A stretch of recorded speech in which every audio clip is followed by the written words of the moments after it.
Hey, what's going on? This is Alex. We're going into the back squat, which is going to be the lower body exercise for resistance training using barbells.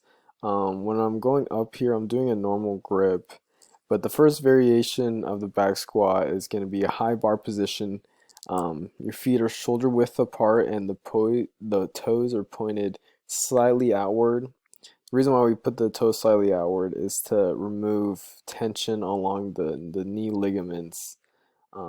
Having it slightly further apart can help compensate for that. But we're trying to go almost parallel to the floor. I am kind of, my knees are moving a little bit more than I'd like, but you kind of want to maintain a nice sturdy position and only really moving your hip eccentrically, but that was a high bar position back squat. The second variation it will also be high bar position. I will say that every single variation includes a high bar position for me. It's just more comfortable for me. But this one, the second variation is going to be elevated heel squat, and ideally you have a mechanism that is has a continuous slanted position rather than a plate which is more abrupt in its elevation.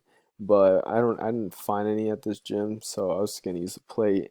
Um, but with this second variation, it's gonna be easier than a regular back squat, basically because it's gonna help facilitate upright trunk position, which is ultimately gonna reduce the load on your back, and it also helps increase depth. As you can see, like this, for me, I'm definitely getting to a lower position during the downward movement phase than I did regularly, and it's not, for me, not putting a lot of tension where I wouldn't want it on the knees.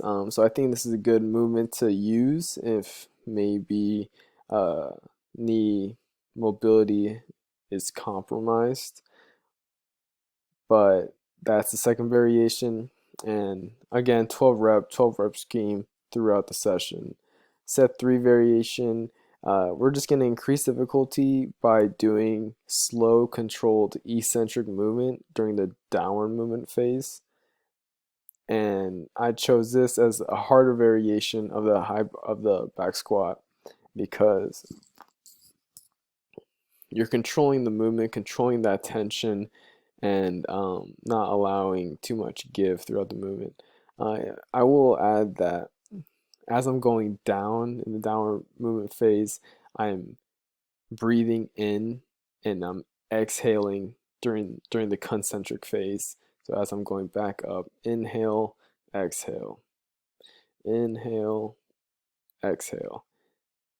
So that just maintains abdominal pressure and keeps the spine in alignment and prevents or reduces the chance of injury from load.